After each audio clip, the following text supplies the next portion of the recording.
Baseball Highlights 2045. My mystery race and reprinted Wyatt Earp, which I did with Canvas. So that's who I am. Thanks. I'm Eric Lang. I'm in games. I'm Richard Board. All right. He doesn't make games. I beat you guys, that's it. All right then, so we will start with questions from the audience. Who would like to begin? Thank you. I know we have to cut the panel short at some point, but not this short. If some questions that you might be interested in, the design process, sir? Yep. So I'm interested, for those of you who do your own publishing and stuff, who you... QPC, QCP? We're just speaking with somebody. Yeah, I forgot that it starts with a Q. They're in Orlando. We can find that out. Yeah, there is somebody here at the event actually who's pitching, but other options are like the Game Crafter is a great place to do your prototypes, and you can actually do smaller scale runs there. But again, it's going to be more expensive, and the quality is not going to be as good. If you're doing just cards, U.S. Playing Card Company does bicycle cards. There's options there, and they're very high quality manufacturing. And you have Yaquinto, or I'm sorry, they were Yaquinto. They bought out by Cardamonde in Texas. So they also do cards and top boxes, and I think they're trying to expand the types of boxes they do. I'm just not up on everything they're doing, but they are expanding their production. Yes, sir. I don't know if you guys still have things like this, but when it's really early in the design process, is there ever a time where you're like, okay, this idea is stupid? Or like, how far do you go with it before you realize I have something here, or all right, this is unoriginal, or I don't have anything to build on this? Most of the time, when working on a game, Can you repeat the question? the question was, is there ever a time early in the design process when you think this game is no good? The answer is most of the time, almost all the time, 9 times out of 10. At least for me, most of my stuff is crappy and I don't publish it, and hopefully you guys haven't seen it. I'd say that for me, oh, this mic is not working. That's what's fun. Oh, it's for something else. I didn't know that. Okay. Like Eric, early design especially is tough, and yeah, most every day it's, is this ever going to work kind of thing. I try to start with an idea that I think has something to it. For me, it's like, is there a reason for this game to be published? And if I don't have that reason early, it's going to be very hard. So I try to find something that I say, yeah, there's a hole that's filling, or it's not been done yet, or there's something crazy and wonky about it that might be fun. So I'll start there. But yeah, in the process, but for me to actually put it in the away and say I'm not dealing with it, I have done that, but I'll usually go back at some time. So I don't think I've ever completely given up. Even some elements I'll say it's not working now, and then 2 years later, wait a minute, I think I can make that work with that thing I had 2 years ago. So you try to pull it out. I don't want to waste energy too much on a design idea that I think is good but never gets published. All right, Mr. Borg, how about you? I have a lot of games up in the attic that are just in white boxes, so they go there because either they were rejected by other companies or because they just didn't quite seem to work. That doesn't mean that they're dead. They just have to use an idea or revisit it later, like Mike was saying. Just revisit it later, and something else might come along. Those ideas that are upstairs in the attic sometimes become ideas for a quick turnaround of a game when somebody calls you and says, "Hey, we need a card game for Godzilla." And that becomes, because Godzilla is going to sell the game. It's not my idea. So, but don't give up on an idea. Just keep working on it and play it with a lot of people. Play testing, I think, is just underrated. You're going to play that game, and you're going to play, keep playing. And sometimes listen to your friends or listen to your enemies, and they'll tell you, hey, this needs to be changed a little bit, whatever. And you're going to come out with a game. It's surprising the number of good games out there right now. All right, we'll give Mr. Lanius, and then I'll get back to the link. I always pursue it all the way through to a prototype that goes into play test, and then I'll come back and probably alter things if they're not working, and ultimately if it doesn't work, it'll go on my shelves of unfit games, and there's quite a few up there, but as mentioned earlier, I'll go back to those a lot of times later and either take a mechanic or get a new idea and be able to do something with that so it can come back, but I always pursue it through where it goes and it finds play. And then I start trying to fix the things that aren't working if things aren't working. But if I can't fix it, then ultimately I'll probably shelf it for a while. I have a follow-up that answers, I think, the second part of your question is how do you know when an idea is worthwhile pursuing? This is, of course, my opinion, not something I'm not mentioning anybody else, but it works for me, is that generally we have a very regimented playtest system at home. We play every Monday and Thursday, every week, whether or not we feel like it. And trust me, you don't always feel like it. But generally, when I'm working on a new game that isn't a commission that is from a publisher, that's just something that I'm working on, I generally try not to tell playtesters what they're going to play. I just leave my games out on the shelf and never dictate what we're going to play. And the games that playtesters ask me to play, those are the ones that I'm interested in pursuing. If nobody ever asked me to play again, even if they said they liked it the week before, generally, because everybody's going to tell you, especially to your face, right? They're going to be a little bit more positive. They're going to give you better feedback than otherwise. But if they ask you to play it, to me, that's gold. Rob, you want to? Yeah, for me, I don't think there's ever a game. You go over a game in your head before you write down the rules, before you write down your structure of what you want. And you start building your components, and you always have this hope that it's going to be just ready to go, but it never is. It's always not what you expect, and it takes a lot of work from that first iteration. Now, I think different games have a different length of time that they need in playtesting and development based on where you start, but you got to be prepared. It's never going to be like you expect. So I just said as a takeaway, so your answer, what you get is that, yes, there's lots of times where people say, this doesn't work for whatever reason, whether someone else rejects it or they do, but they never totally trash it. It seems they all store the information somewhere and come back to it at some later time. And I think that's very important. So it can make you think that your effort is never really wasted. It won't bear fruit right now, but it can bear later on. So that's good takeaway. When you all start from scratch, do you all usually start with a mechanic, or do you start with a theme idea, or is there something else that comes into play? Most of the time I start with a theme.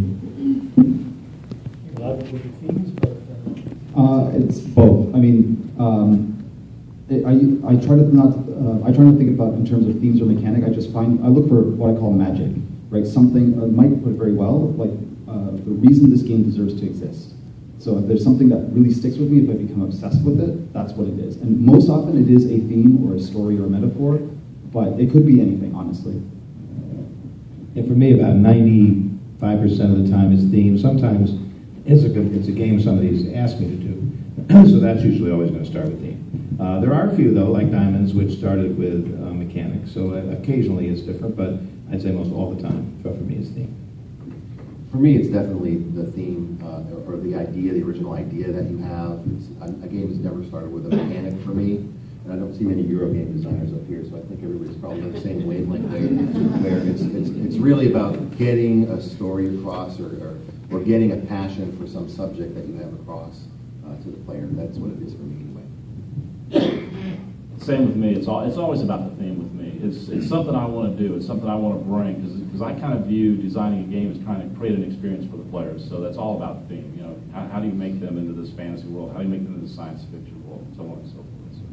I'll attest to his prototypes. I mean, they're dripping with theme in terms of art and everything. He really does his prototyping very, very well and fills that up. So you're definitely into that. Just as another quick thing, I know everyone is answering the question, but if you'll notice, a lot of them, they do come from different perspectives. So it is actually interesting to hear where each of them fall, even though they're sort of answering the same way, but they work differently. We have a question from someone watching live, and they said, Eric, you've talked in the past about working with another designer, and I think most of you have worked with other designers. Have you ever worked with more than one designer, and what's that like? What's it like overall working with other designers? I have never worked with more than one designer. That sounds like a nightmare to me, just me personally. But I actually love collaborating. I love it. Right now I'm working with 4 different designers on 4 different games, and every single one of them is different. The key takeaways I have with that is that working with another designer is never to make the process easier. It actually makes it harder. It's not like you do 50%, they do 50%. It's you do 80%, they do 80%, and then you compromise around the rest of it.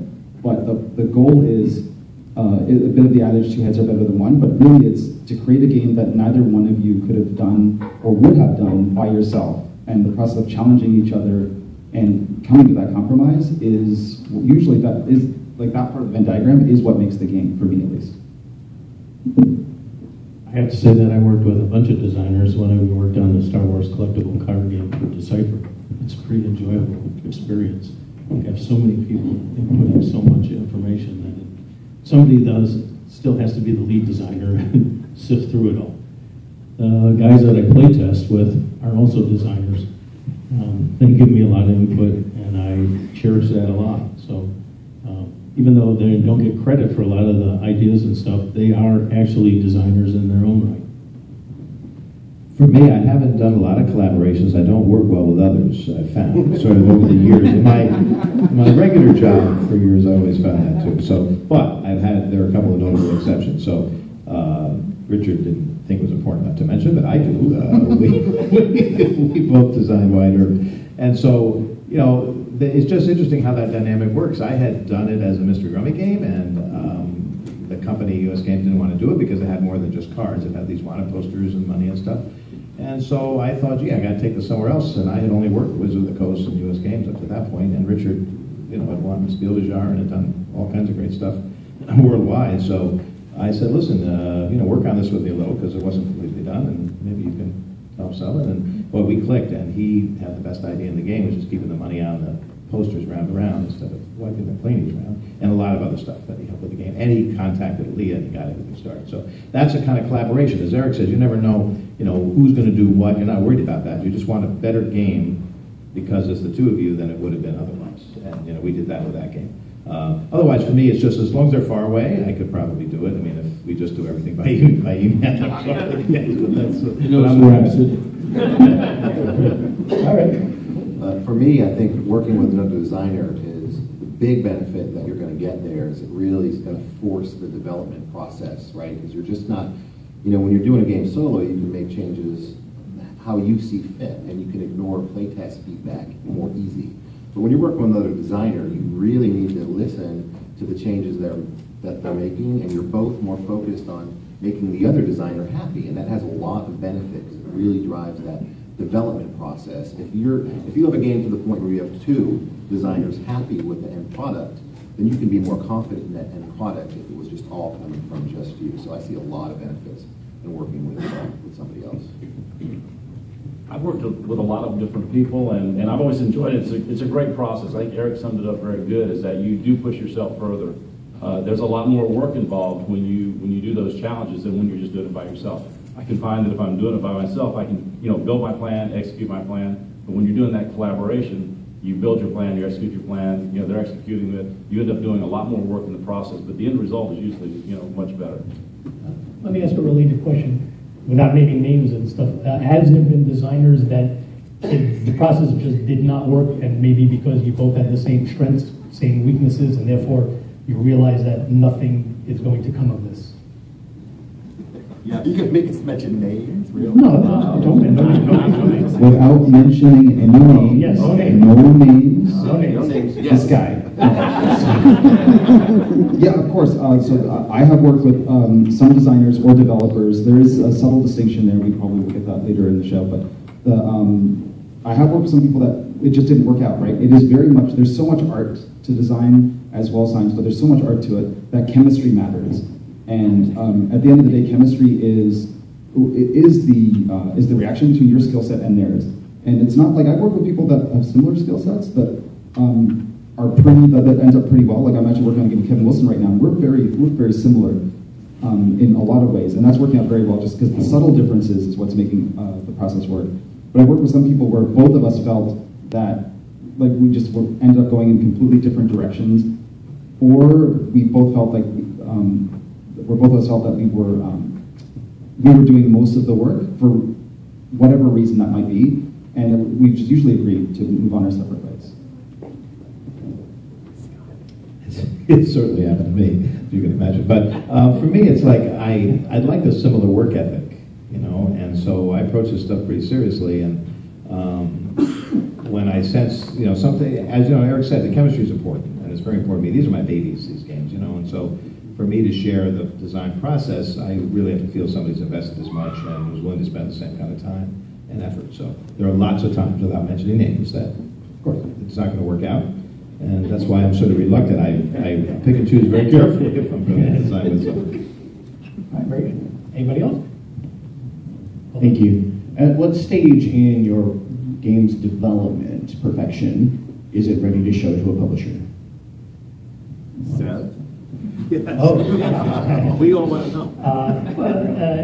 well, every publisher is different. I mean, some might want to see an early stage development. You have to go in two ways. One, if the publisher hired the designer to do something, they may want to be in on the beginning and see where it's going, make sure it's going in the direction that they want it and that they feel is right for the project. And then, of course, there's the publisher that's just being solicited to see something. So in that way, I would say mostly they probably want to see something that at least the designer feels is near done. Obviously, probably not completely done, but playable, no major, or at least they try not to have any major flaws or incomplete sections.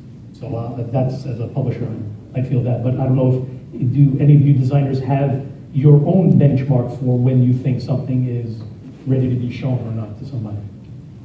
I know for me that the game really has to have gone through play testing, and it's playable, it's doing what I want. It's bringing back the results. When I'm watching the game being played by people, that is creating the experience that I want to create in the game, that I've eliminated, any major flaws in the game. Not that the game's still not being, developed and improved, but that it's reached the point that, people who are sitting down are having the experience that I expect out of it. If it doesn't reach that point, then it doesn't go to any publishers for me.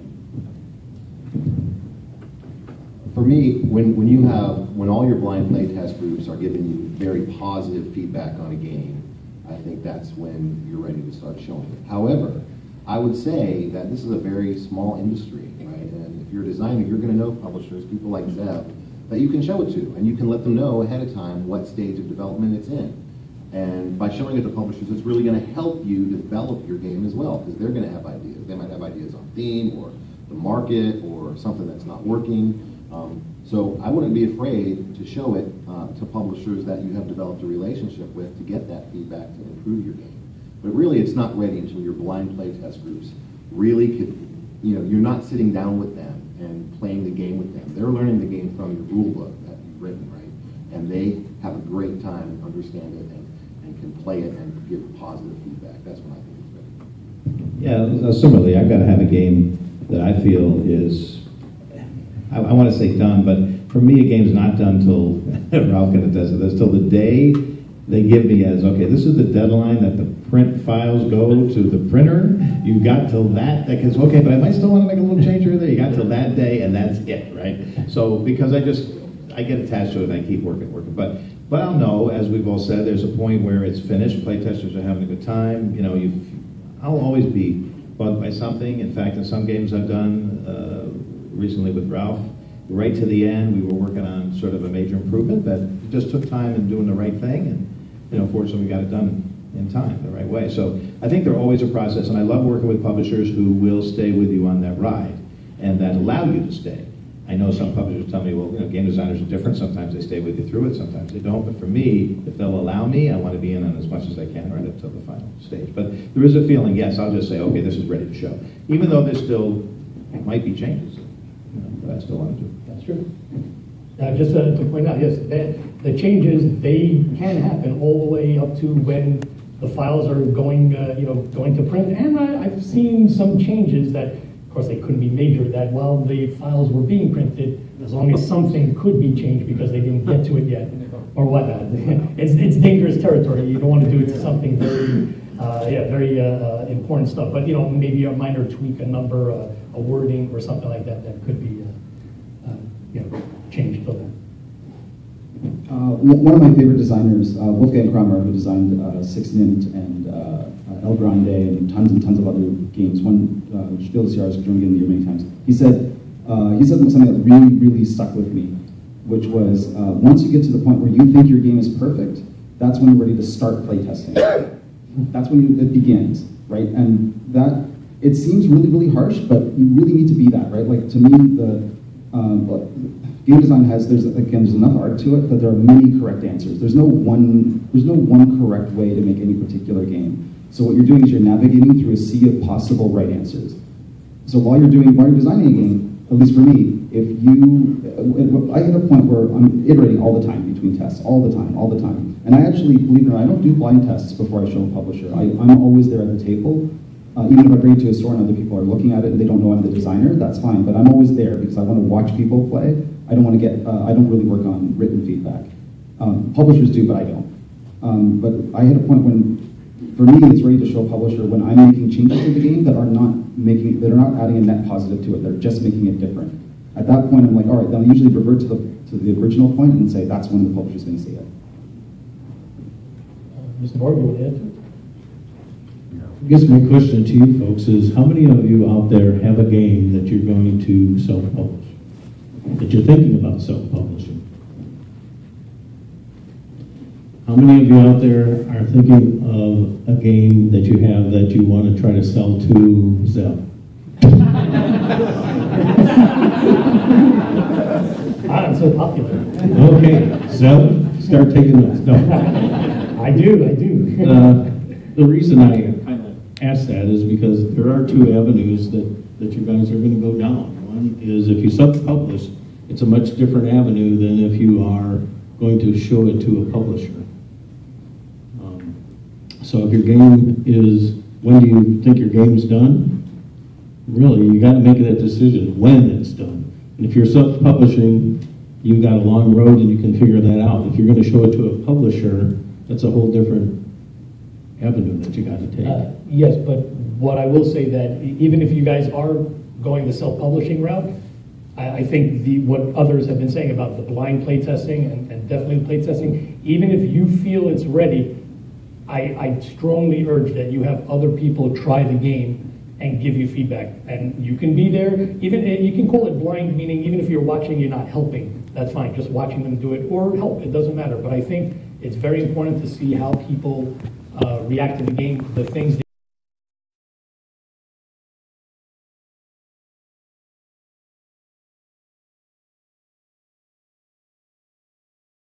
What kind of production is this?